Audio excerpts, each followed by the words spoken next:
mulai kuliah, kita berdoa dulu ya. Bismillahirrahmanirrahim. Bismillahirrahmanirrahim. Rabbi shrahli sadri wassirli amri wahlul 'uqdatam min lisani yafqahu qawli.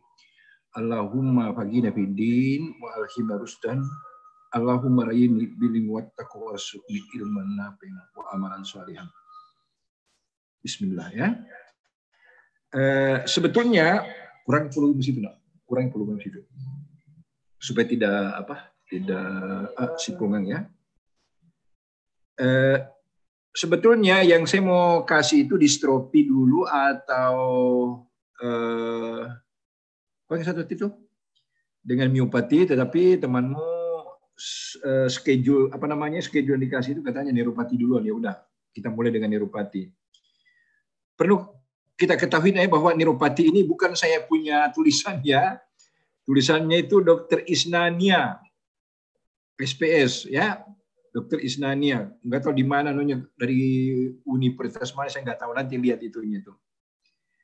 Nah, saya ambil ini oleh karena udah berbahasa Indonesia, jadi kau tidak tidak capek lagi untuk menerjemahkan ke dalam bahasa, dari bahasa Inggris ke bahasa Indonesia. Ini sudah istilahnya siap pakai. Kita mulai ya. Gimana ini?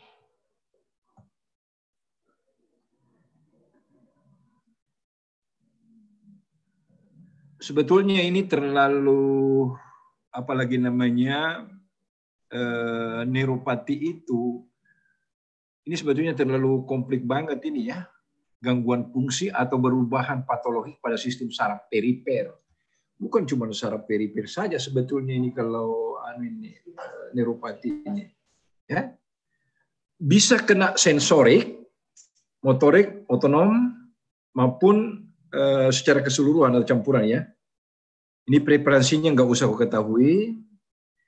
Itu diketahui di sini dikatakan bahwa ada sebetulnya ada lebih dari 100 tipe neuropati. Aku juga baru tahu ini ada lebih 100. Yang saya ketahui itu hanya 4. Tapi rupanya ini ada 100. Nanti kita lihat ya.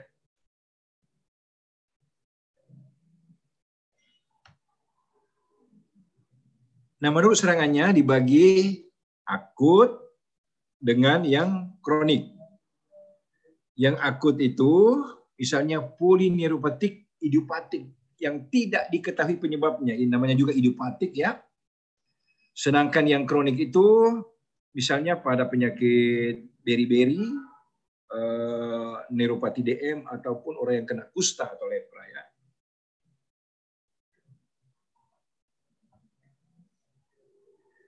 Nah, derajatnya di sini ini lebih kompleks sebetulnya tulisan ini karena sampai derajat dia bagi ya. Ada ringan, ada sedang, ada berat. Kalau yang ringan hanya sensoriknya yang kena, biasanya itu hanya kram-kram biasanya ya. Kalau yang sedang itu udah kena motorik dengan sistem refleksnya ya. Sedangkan kalau yang berat ya semuanya kena semua sampai terjadi atrofi kalau yang sudah berat itu. Ingat nanti ini karena apa? Ini hanya 5 itu, hanya 5 soal kayak masing-masing itu ya. 5 soal masing-masing topik ya. Jadi mungkin 15 nanti soal, dari sekian banyak slide ini ada berapa? Ada 65 slide. Hanya 5 nanti soal. Jadi sangat selektif nanti ini soalnya. Jadi kalau kau tidak perhatikan baik-baik, apalagi gini, belajar ya. Kalau ada suatu pilihan yang banyak sekali, kuliah banyak sekali, maka perhatikan di mana dosen itu mengulang-ulangi, kemudian di mana dosen itu memberi suatu penekanan, kemungkinan soal akan dibikin di situ. Itu teknik-tekniknya ya. Teknik mengikuti karakter masing-masing dosen.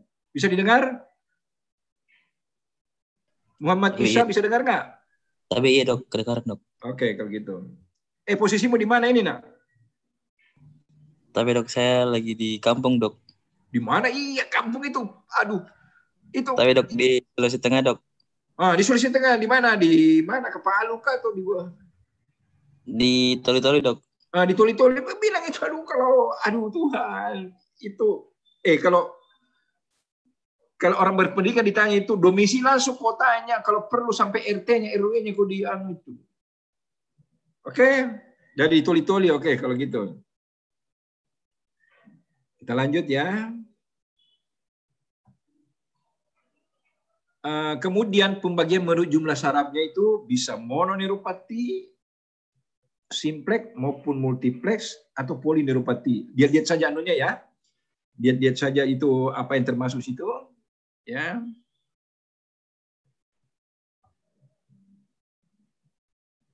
Menurut letaknya bisa aksonopati distal.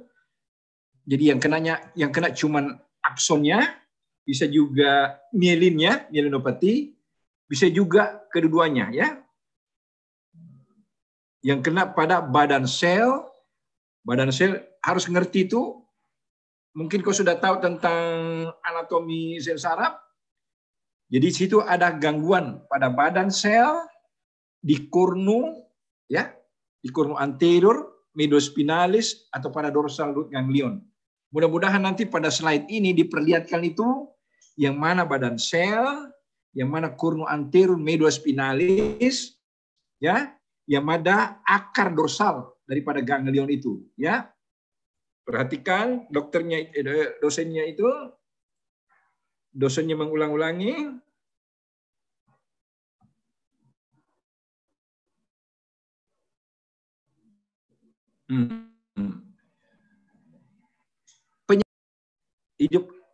Idiopatik inflammatory neuropatik, bisa juga metabolic and nutrition neuropatis ya. Nah, idiopatik ini misalnya polineuropatik karena GBS maupun CIDP, chronic inflammatory disease demyelinating polyneuropathy, itu yang idiopatik inflammatory. Sedangkan yang metabolik ini sebenarnya saya sudah kasih dulu anunya kuliahnya ini ya. Bisa diabetes, hipotiroid, akromegali, uremia, penyakit hati. Ingat ya, dulu aku bikin soal, saya tidak tahu siapa, apakah kau punya angkatan atau siapa. Aku di situ tulis sakit hati. Sakit hati dengan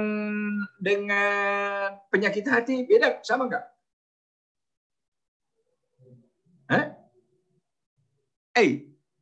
Nurholis, kenapa kau melarikan diri? Beda nggak itu sakit hati dengan penyakit hati? Tapi dok, beda dok. Beda. Bedanya di mana? Tapi dok, kalau penyakit itu kayak ini dok disebabkan oleh karena tapi dok sudah kurang tahu juga dok. Kalau penyakit hati artinya gangguan fungsional. Katakan hatimu sakit, jantungmu sakit, paru-paru sakit, itu gangguan fungsional. Sedangkan kalau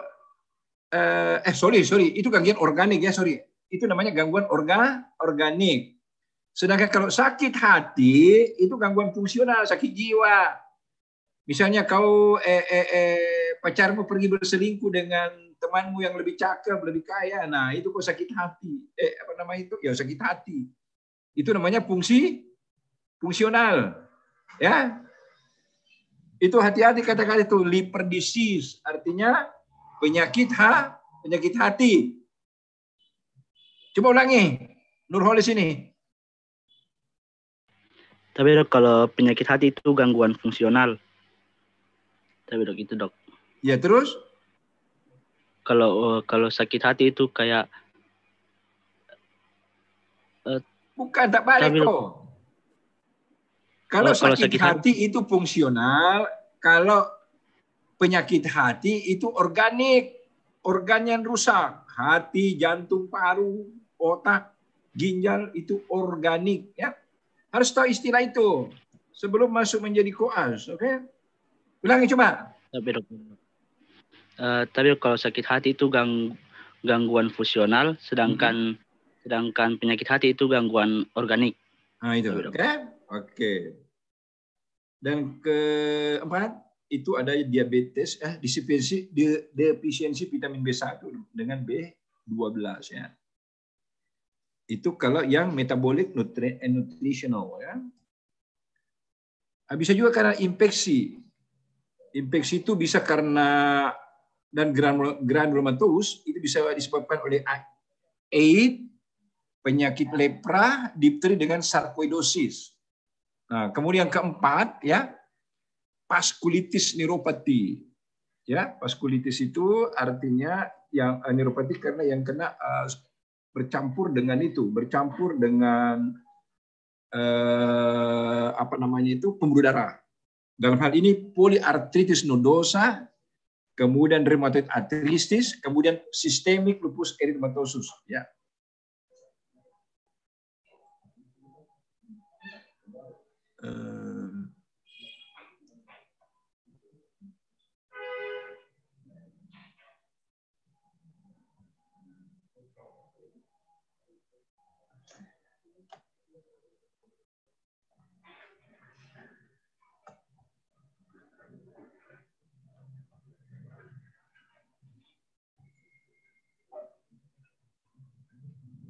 Kemudian yang neoplastik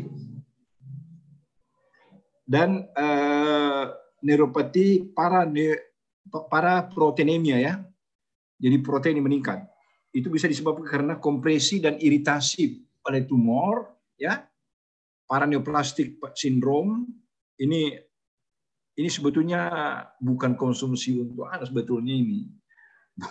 Bukan konsumsi untuk preklinik sebetulnya itu nggak apa-apa. Ini sebetulnya konsumsi untuk yang mengambil spesialis ini residen nih. Nggak apa-apa lah ya. Kemudian paraproteinemia dengan amyloidosis ya. Nah, itu yang neoplastic and paraproteinemic neuropathy. Kemudian drug induced dan toxic neuropathy itu misalnya karena pemberian Dapsone. Dapsone ini obat-obat lepra ya. Kemudian isoniazid obat TBC, phenytoin obat kejang, kemudian pyridoxine obat juga obat TBC, vincristine obat kanker, dan hydraculasin ini obat malaria kalau nggak salah. Kemudian alkohol ya, peminum alkohol. Kemudian toksin itu misalnya organofosfat, organofosfat itu ini tanaman tuh, racun tanaman. Kemudian arsen, kemudian timbal, kalium dengan emas. Rupanya emas juga itu ada orang yang keracunan emas loh. Ciri-cirinya itu. Tapi sebetulnya emas ini jarang banget orang yang alergi dengan emas. Kalau dia alergi dengan emas, maka logam lainnya itu pasti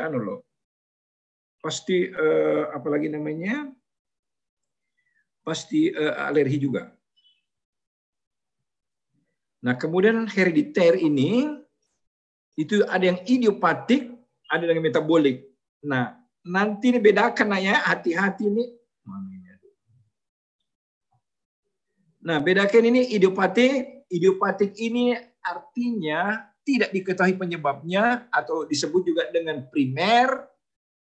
Ya, kalau metabolik itu sifatnya sekunder. Hati-hati karena ini idiopatik nanti dirubah namanya, bukan lagi idiopatik tertulis itu. Kemungkinan nanti judulnya situ idiopatik itu atau metabolik. Kalau metabolik ini ya pasti sekunder lah. Idiopatik ini biasanya itu bukan lagi idiopatik ditulis itu, tetapi ditulis itu primer, ya, ditulis primer, penyebab primer, ya.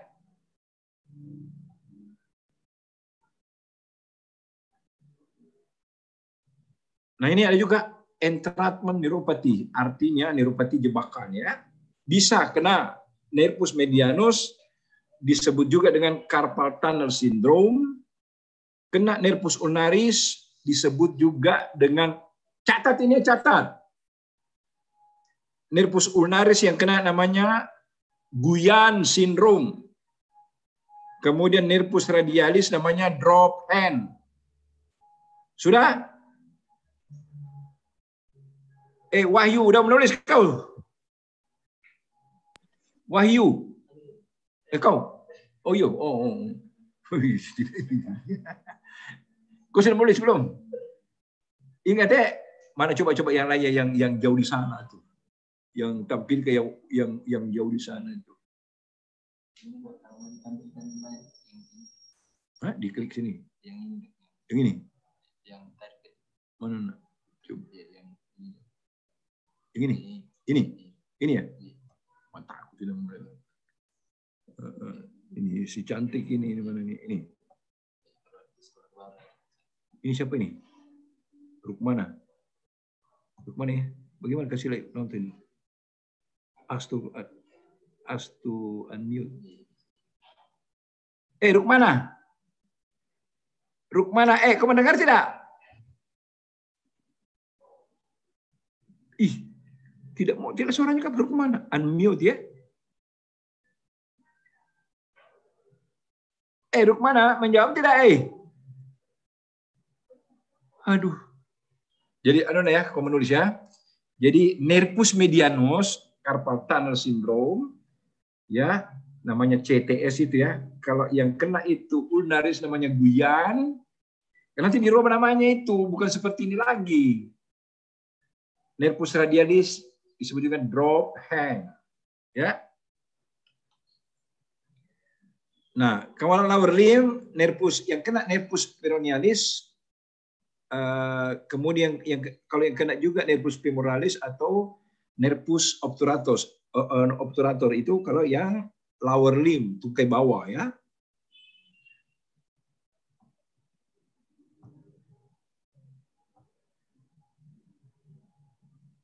Siapa ini? Sekar Putri Sakina kak? Sekar bisa mendengar nggak? Tabe dok, iya dok. Nah coba jelaskan tadi tuh upper limb itu tadi tuh. Tabe dok, kalau dia di nervus medianus itu dia carpal tunnel syndrome dok atau CTS. Kalau dia di nervus ulnaris itu dia namanya Guyan dok. Guyan syndrome ya. Oh iya, tabe dok. Terus Guyan syndrome dok kalau di nervus ulnaris. Kalau di nervus radialis itu dia drop hand dok. Drop hand ya? Iya dok. Oke, udah. Jelas itu soalnya itu sudah ini cuma 5 soal dari segi berapa tadi 65 slide nanti ini. Nah, penyakit yang sering melibatkan saraf perifer ini semua ya, lihat semua ini. Lihat semua ini ya. Diabetes, alkohol, nutritional Guillain-Barré ya. Itu sekibat itu. Trauma apa macam-macam itu ya. Itu paling sering. Oke, tumor.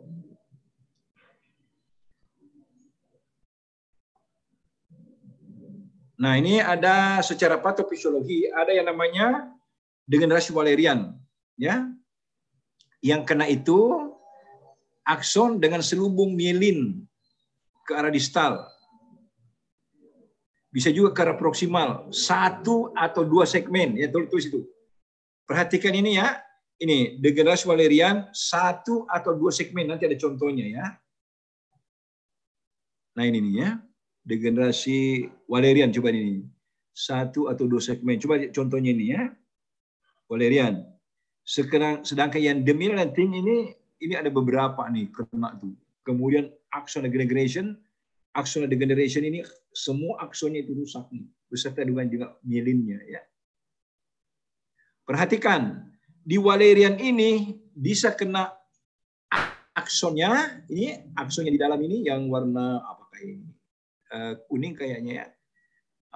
Kemudian juga bisa kena juga mielinnya, pembungkusnya ini yang di luar ini. Ya. Oke, itu pembagian secara patologisnya. Nah, sedangkan segmental itu yang kena cells 1. Cells 1 itu adalah suatu sel yang terdapat pada mielin, ya, dimulai pada nodus rampir, ya, itu bisa sampai aksonnya kena seluruhnya, ya, kena seluruhnya itu aksonnya, ya. Nah, sedangkan yang ketiga degenerasi akson primer itu ada yang hanya kena aksonnya, disebut dengan aksonopati, ya. Nah, di sini diikuti demyelinisasi. Nah, setelah aksonnya rusak, maka diikuti pertumbuhan itu. Pertumbuhan mielin, namanya demyelinisasi segmental sekunder. Itu bisa disebabkan karena koma uremicum pada orang-orang yang tinggi ureumnya pada penyakit ginjal, dan keracunan alkohol, kemudian pada lepra dan karsinoma, ya. Nah,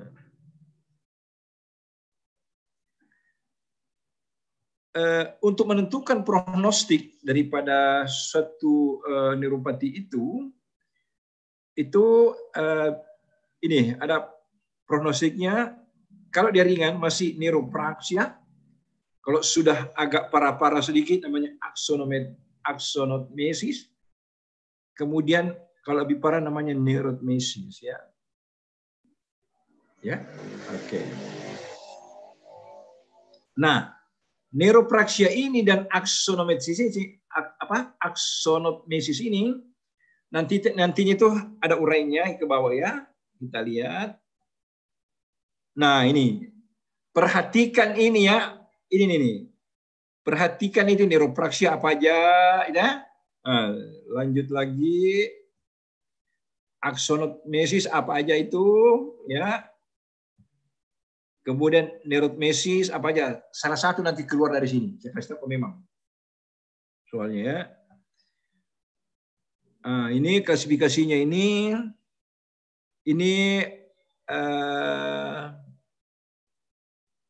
coba perhatikan saja ini, ya, karena apa, kemungkinan besar bagus dibikin soal sini. Apakah klasifikasi gangguan saraf itu saya ambil ini Lundborg, apakah Sunderland atau Sedon, terserah saya lah. Perhatikan, ya. Kalau yang praktis-praktis ini, yang kelas 1 itu apa, kelas 2 itu bagaimana, kelas 3 itu bagaimana, kemudian kelas 4 bagaimana, yang kelas 5 bagaimana. Nah, daripada repot-repot, kemungkinan besar aku ngambil dari sini. Yang Lundberg ini, ya.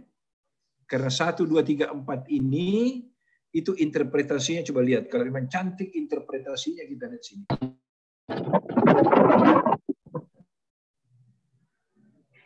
Wah, tidak ada anunya. Bagaimana kok kembali ke belakang ini? Ya, lebih bagus ini barangkali, ya. Nanti kita nih siapa tahu keluar sini Lundborg mungkin, ya, atau Sedon, ya. Tidak bagus ini Sedon ini. Sandra juga lebih baik, ya. Kita ambil itu yang Lundberg. Siapa tahu keluar, ya. Nah, tadi itu, ada kan tadi itu demyelination, ada aksonomesis, kemudian ada neurotmesis, ini juga anunya nih. Tingkat-tingkat ke anunya, ya. Tingkat keparahannya, ya. Secara visual kau bisa lihat di sini, tapi secara terurai, nah di sini tadi keluar sini. Nah, ini semua nih, ya. Ya. Neuropraksia apa? Kemudian aksonomesis apa, neurotmesis apa, ya. Nah, itu sama dengan di sini. Diperlihatkan sini demyelination, aksonomesis, neurotmesis itu apa? Sama saja, satu pakai bahasa Inggris, satu pakai bahasa Indonesia. Nah, gejala kliniknya, ya nih, aku pasti tahu sini, ya. Ini gejala kliniknya, kalau lihat saya sendiri itu gangguan sensorik. Ini gangguan sensorik apa aja tuh? Gangguan sensorik, ya. Kemudian gangguan motorik, nah apa aja nih? Ya, kalau sudah motorik sudah kena, bagaimana? Ini ada rise, drop, sama dengan drop hand, ya. Kalau ini foot drop, ya, kakinya yang jatuh, ya. Nah, gangguan refleks tendon, nanti kalau kau sudah koas, ada pemeriksaan fisiologis namanya itu KPR, APR, BPR dengan TPR. Nah, ini semua ini. BPR itu bicep refleks, kemudian kalau tricep, ya TPR itu tricep pes refleks, kalau BPR itu bicep pes refleks, KPR itu tulisannya knee tapi bacanya knee, ya. Knee pes refleks, sedangkan APR itu Achilles pes refleks. Itu nanti kalau kau sudah jadi koas, ya. Nah, gangguan otonom, nah ini semuanya ya. Gangguan otonom itu seperti diare, konstipasi, lambung dilatasi, dan lambung dilatasi ini perut kembung, ya, mual dan muntah. Itu sebetulnya dia sebetulnya mengalami neuropati, dalam hal ini neuropati otonom, ya. Jadi harus dikasih vitamin itu, minimal vitamin B1 dengan B berapa tadi itu? B1 dengan B? Dok, B12. B12. Hati-hati, di situ ada vitamin B16, hati-hati ya. Oke? Sebetulnya vitamin B6 juga itu sebetulnya paling banyak, tetapi dia tidak cantumkan di sini. Tapi kita ikuti aja dulu ya, kuliah ini ya. Kebanyakan B1 dengan B12. Nah, neuropati motorik, ini ya contohnya. Neuropati motorik ini Guillain-Barré, dipteri, keracunan, apalagi namanya, keracunan dapson. Dapson ini obat Morbus Hansen. Apa itu Morbus Hansen? Cantik. Paradiba. Paradiba, apa itu Morbus Hansen? Kau orang apakah? Paradiba orang apa ini? Paradiba tidak mau menjawab. Kau dengar saya ini Paradiba?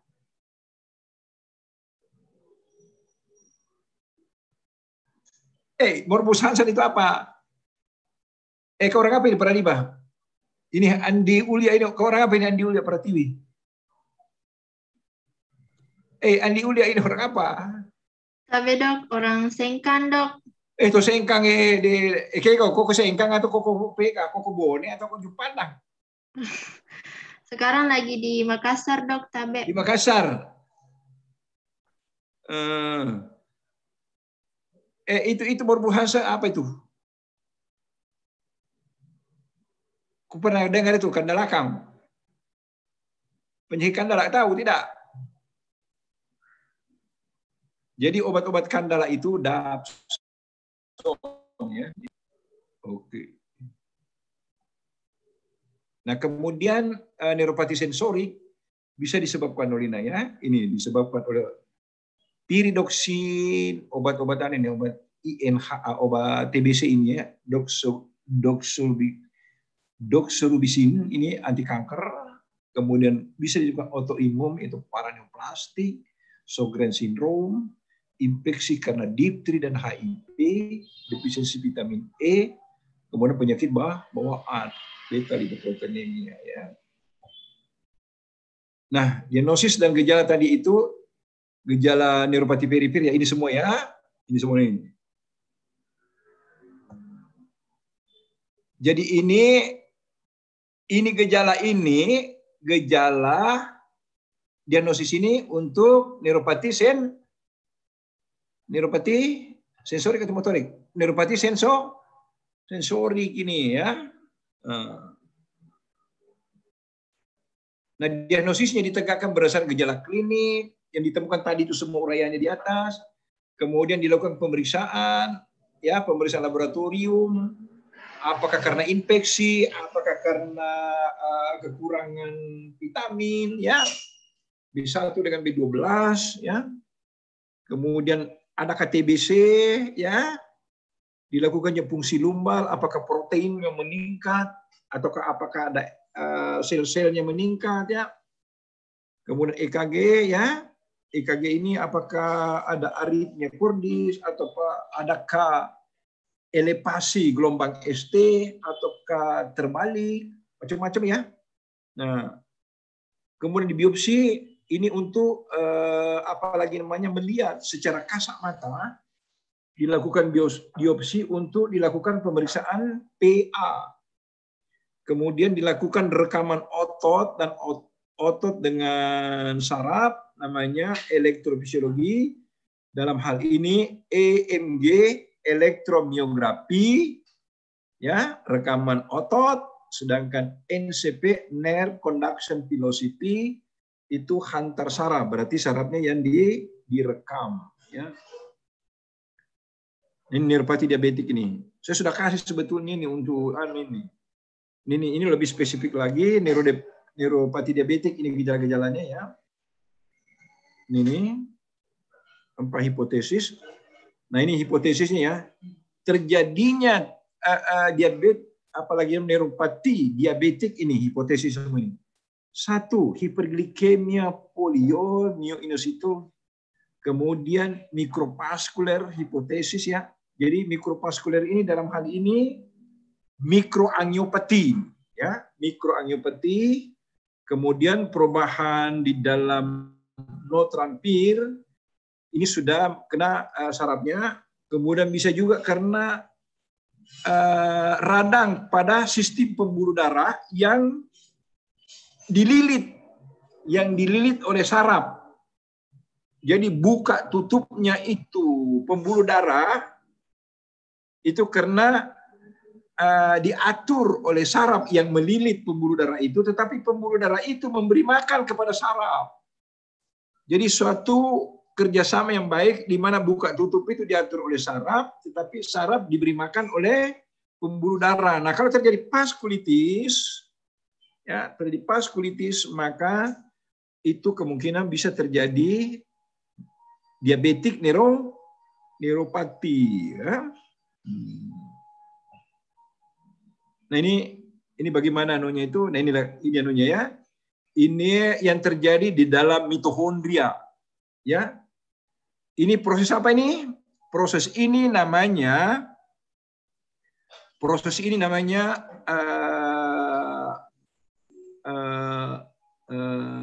cycle Krebs yang melibatkan Embden-Muir-Hope pathway di kimia apa lagi namanya ini di biokimia ini ya dipelajari ya. Jadi kau buka itu cycle Krebs tapi tidak usah lah ya karena terlalu itu. Cycle Krebs yang ujung-ujungnya nanti berimbas kepada meningkatnya daripada glukose ya. Nah, bagaimana itu hiperglikemia terjadi karena ini ikuti ini. Ya. Ikuti ini semua ini sampai terjadi slowing nerve conduction velocity ya. Karena melimpahnya gula di dalam darah masuk ke dalam sel-sel otot maupun sel saraf yang menyebabkan ini melambatnya kecepatan hantar saraf. Ya itu teorinya ya. Karena kelebihan gula. Nah ini juga ada mikrovaskular hipotesis. Nah ini yang menyebabkan meningkatnya ukuran dan jumlah kapiler endotel sel. Dia meningkat ya pada DM itu, tapi kualitasnya tidak bagus pembuluh darah itu. Ya. Dia meningkat, betul dia meningkat. Tapi kualitasnya menjadi buruk sehingga menyebabkan gangguan pada sel Schwann. Sel Schwann ini adalah salah satu sel yang ada di dalam mielin sel saraf. Bukan sel saraf, apalagi namanya itu? Traktus itu apa sih kalau traktus itu? Tali saraf. Kalau dalam bahasa Indonesianya urat saraf ya. Nah, yang menyebabkan gangguan sel Schwann, secondary change in axon and Schwann cell. Jadi terjadi hipoksia. Hipoksia karena terjadi mikroangiopati. Karena pembuluh darahnya mengecil, maka terjadi penyumbatan. Penyumbatan menyebabkan hipoksia. Apa artinya hipoksia? Nurholis, apa artinya itu hipoksia, Nurholis? Hipoksia jaringan. Tapi dok, ya dok. Apa artinya itu hipoksia jaringan? Nurholis. Tapi dok, darah kurang O2 dok. Hah? Kekurangan oksigen dok. Kurang oksigen karena terjadi penyempitan pembuluh darah, mikroangiopati yang menyebabkan gangguan pada akson maupun Schwann cell. Hati-hati kalimat-kalimat penekanan ini karena ini cantik untuk dibikin ini.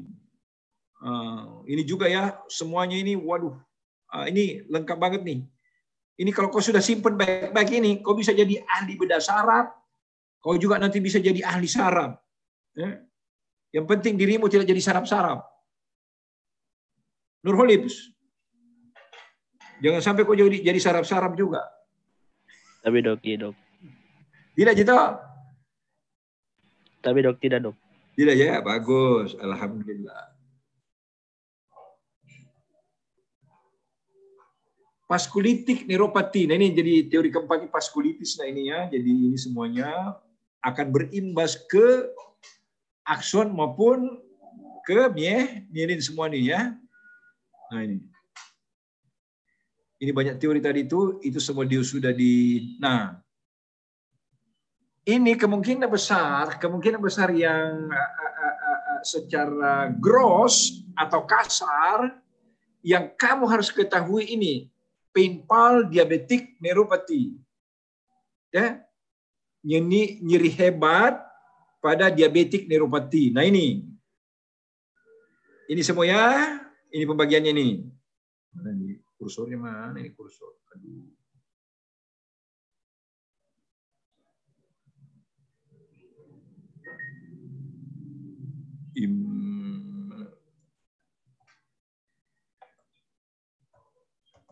Mana kursornya hilang ini kursornya. Aduh, mana kursornya ini? Hilang ini. Mana? Waduh, mata aku tidak melihat. Ya udah. Mata aku tidak melihat. Waduh. Jadi perhatikan ini ya, ini. Painful diabetic neuropathy ya. Jadi nyeri hebat pada diabetic neuropathy ya. Itu. Nah, terapinya, ini terapinya ya. Terapinya itu pada diabetic neuropathy ini semua ya. Intensif diabetic therapy, maintain ideal body weight. Jadi memelihara berat badan ideal ya. Kemudian apalagi namanya analgetik tambahan bisa dikasih trisiklik antidepresan, karbamazepin, gabapentin, kemudian lidocain di intravenous ya. Tapi hati-hati nak ya. Lidocain yang diberikan intravenous itu bisa menyebabkan depresi pernapasan. Hati-hati ya.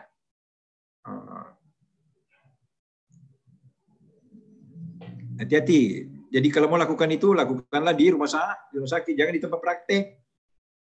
Ya, karena kalau di tempat praktek terjadi depresi pernapasan, masuk ke penjara itu. Nah, ini carpal tunnel, ya, jangan ini secara apalagi etologinya, gejala klinisnya ini ya, carpal tunnel tadi itu, nah, carpal tunnel bisa disuntik pakai kortikosteroid. Bisa juga dengan pembedahan ya. Bisa juga dilakukan endoskopik carpal tunnel release ya. ECTR ya.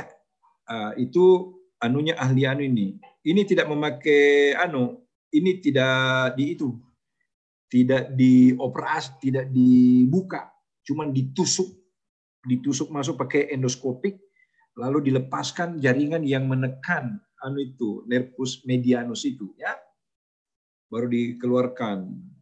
Oke, itu kalau terjadi carpal tunnel.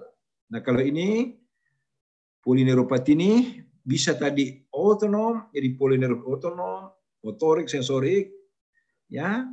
Nah, kalau yang sensorik lagi dibagi serabut meren yang besar dengan serabut meren yang tipis, bahkan yang tidak bermelin, ya. Nah, gejala kliniknya kalau pada polineuropati ini sensoriknya apa, positifnya apa, negatifnya apa, ya. Itu gejala-gejala sensoriknya, ya. Kemudian klasifikasi secara apalagi namanya pemeriksaan ini. Pemeriksaan biopsi, enggak usah ini ku tahu, ya.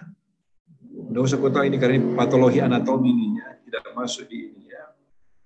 Nah, di sini ada namanya akut polineuropati, contohnya itu Guillain-Barré syndrome, porfiria dan keracunan.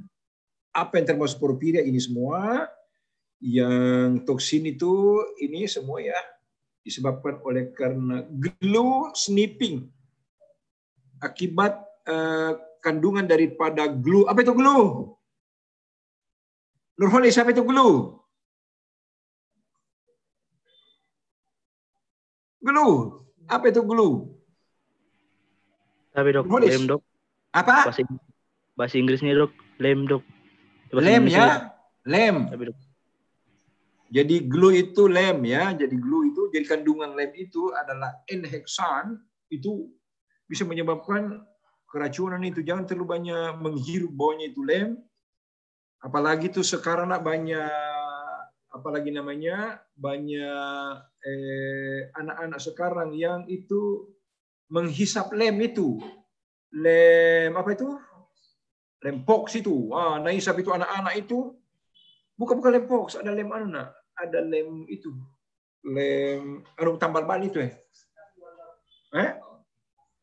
itu. Ini bisa menyebabkan ini loh.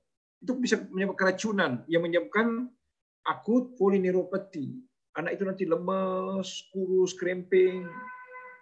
Ya. Nah, arsen juga ini, ya. Hati-hati. Nah inilah ketiga sarjana ini yang menemukan apalagi namanya penyakit Guillain-Barré syndrome. Dalam hal ini G. Guillain, G. Barré dengan Astro. Ketiga orang inilah penemu penyakit Guillain kedua, ya.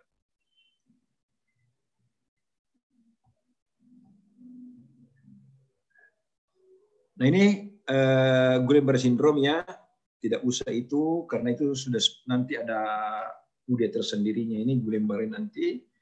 Kemudian ini juga ada kuliah khususnya, ya. Untuk setingkat kamu kita belum masuk lebih dalam karena yang lebih dalam ini atau jeluk ini itu diporsikan untuk para residen atau PPDS, ya. PPDS 1, program pendidikan dokter spesialis 1. Nanti diperuntukkan, jadi ini enggak usah secara spesifik nanti. Tapi mulai sekarang lah, ya, kau simpen semua ini, kau simpen semua PowerPoint ini, makalah ini, itu kau jadikan perpustakaan. Kau beli flash disk yang 16 MB kapal atau kalau perlu yang lebih besar. Semua apalagi namanya PowerPoint yang ada dari masing-masing bagian kau kumpulkan sehingga nanti kalau kau jadi dokter spesialis tinggal kau pilih, ya, tinggal kau pilih yang mana kau mau jadi ahli penyakit dalam, mau ahli jadi paru, mau ahli saraf, mau ahli bedah saraf, terserah. Tapi minimal nanti yang begini-begini yang pakai ini bedah saraf dengan ahli saraf minimal, termasuk juga yang pakai nanti ini fisioterapis, ya. Ini, ya, kriteria diagnostik daripada apa tadi ini GBS ya. Kriteria diagnostiknya ini GBS ini ya. Perhatikan ini, tapi nggak usah dan ya. Karena ini untuk PPDS ini ya. Nah, untuk memprediksi berat ringannya daripada GBS itu ya ini ya, usia tua semua ini. Nah, terapinya GBS itu dilakukan plasmaparesis, pemberian IPIC, intravenous immunoglobulin.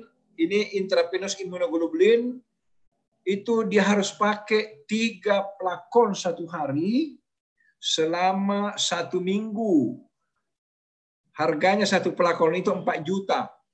Dari 4 kali 3, 12 juta kali 1 minggu. 12 kali 7 berapa? Nah, itu baru imunoglobulin. Nah, ini lebih baik pakai plasmaparesis ini. Plasmanya diambil, plasmanya dibuang, kemudian apalagi namanya sel darah merahnya dikembalikan ke dalam tubuh, ya. Plasmanya dibuang. Jadi plasmanya dibuang itu karena di dalam plasma itu semua ampas-ampas atau debris daripada penyakit GBS itu akan menumpuk di plasma sehingga nanti dibuang, ya. Dilakukan fisioterapi, dimasukkan ICU bila terjadi gagal napas, ya. Nah, ini subakut polineuropatis ini bisa vaskulitis, paraneoplastik, kronik inflammatory disease, keracunan maupun sensitivitas terhadap obat-obatan, ya. Nah, kronik polineuropati ini bisa juga metabolik, nutrisional, infeksi maupun yang didapatkan. Evaluasi, pemeriksaan laboratorium, kemudian dilakukan rekaman saraf, nerve conduction velocity, lalu juga dilakukan biopsi saraf, ya. Capu nih kapang habis. Indar, korang apa ini, Indar? Indar. Korang apa, Indar? Tabe dok, Bulukumba dok. NTB? Orang Bulukumba dok, tabe. Oh, Bulukumba. Di mana kau tinggal di Bulukumba? Tabe dok di Kindang dok, tabe. Tabe dok di Kindang dok. Kurang jelas suaramu. Pendengarannya kurang bagus. Tabe dok di Kindang dok, tabe. Rindam Makassar. Kindang dok. Kindang dok, tabe. Pulumen di kolom. Oh, ini di sini di kalau mau kasih turun mana? Ini sebelah sini. Oh, sini. Tambah. Kalau mau ditambah. Mungkin juga sekitar dulu.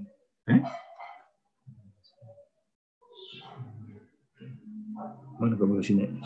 Suara. Oh, yuk kasih ke sini lagi. Nah, coba. Halo?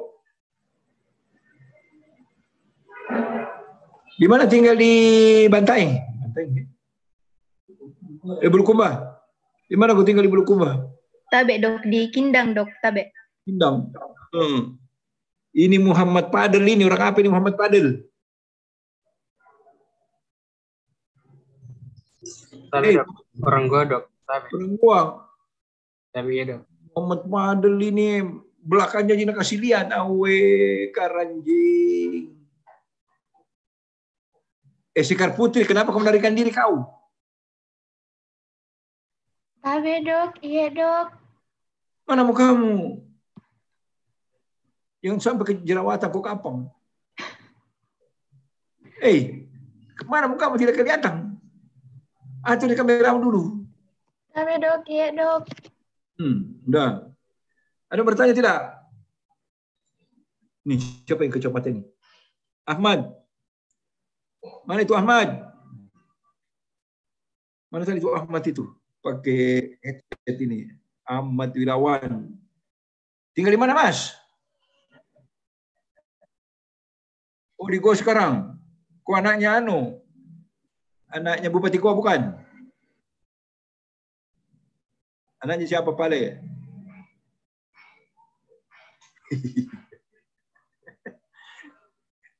Ini ketawa-ketawa ini Magpira Iskandar. Apa kamu tanyakan Magpira? Kamu tanya apa? Magpira mau tanya apa? Tidak ada. Tabe dok. Adakah? Ahmad mau bertanya Ahmad tidak? Sekarang tidak tidur. Ngapa itu? Coba. Oh tidak epilepsi lantong itu. Itu tidak masuk. Tidak masuk epilepsi sini. Nah, jadi epilepsi itu termasuk di dalam itu. Termasuk di dalam apalagi namanya itu obat-obat apa penyakit itu? Penyakit neurotransmitter ya. Tidak masuk dalam sini. Tidak masuk. Tidak masuk. Oke, yang lainnya ada yang mau tanya? Ini Indar Wirawidi. Di mana kau ini Indar? Tabe dok di asrama dok tabe. Ya asrama putri kok kayak asrama perempuan, asrama laki-laki, asrama apakah? Itu Tabe dok. Itu jawaban yang kalau orang berpendidikan itu, nah itu menjawab jangan begitu. Kalau kau memang begitu, asrama Rindam kah, asrama polisi kah, jalan ini, jalan itu namanya menjawab. Tabe dok di Asmadina Unismu dok tabe. Oh di asrama Unismu ya. Tabe dok iya. Harus ada kata keterangan di belakangnya. Asrama apa ya? Ya udah ya. Siapa ini Hidayati, Mar'atu, apa ini? Hidayati Mar'atu, Mar'atus. Ada Hidayah ini orang apa nih Hidayah ini? Tabe dok, orang gua dok. Orang gua. Saya mau tanya di perempuan ini. Kalian ini pakai jilbab semua, ya kan? Ketawa-ketawa ini Magfira ini. Apa alasannya gue pakai jilbab? Wajibkah itu? Andi Ratu, jawab. Wajibkah itu, Hidayah? Wajibkah itu? Para diba, wajibkah? Wajib dok. Siapa yang menjawab itu wajib? Siapa tadi menjawab wajib? Tabe dok, saya dok. Magfira. Tabe iya dok. Di mana wajibnya? Di hadis atau Al-Quran? Tabe dok. Di Al-Quran dok. Al-Quran. Kau harus beritahu itu para apalagi namanya itu wanita jablay itu yang tidak pakai apalagi namanya tidak pakai apa sih bukan apa sih lagi namanya bukan jilbab apa sih hijab yang tidak pakai hijab itu katakan bacakan ayatnya itu supaya nanti tidak masuk neraka, bikin kotor-kotor neraka itu. Oke, kasih tahu itu mereka itu yang tidak pakai jilbab. Oke, bahwa ini ayatnya. Kalau ada hadisnya kasih tahu juga itu. Daripada mereka itu bikin kotor-kotoran. Yang lain ada bertanya nggak? Jadi kalau tidak bertanya, saya mau garis bawahin apa tadi yang saya ulang-ulang dan apa tadi yang saya apalagi namanya itu jelaskan secara detail. Untuk 65 slide ini akan keluar 5 soal. Ya. Kalau nggak salah itu aku tadi mengulang-ulangi dan menjelaskan secara detail. Kalau nggak salah ada kurang lebih 12 slide. Nah, pertanyaannya, apakah kau bisa, apalagi namanya tadi itu, mengingat kembali apa yang saya tekan di situ, dan disitulah soalnya keluar, supaya kau tidak itu.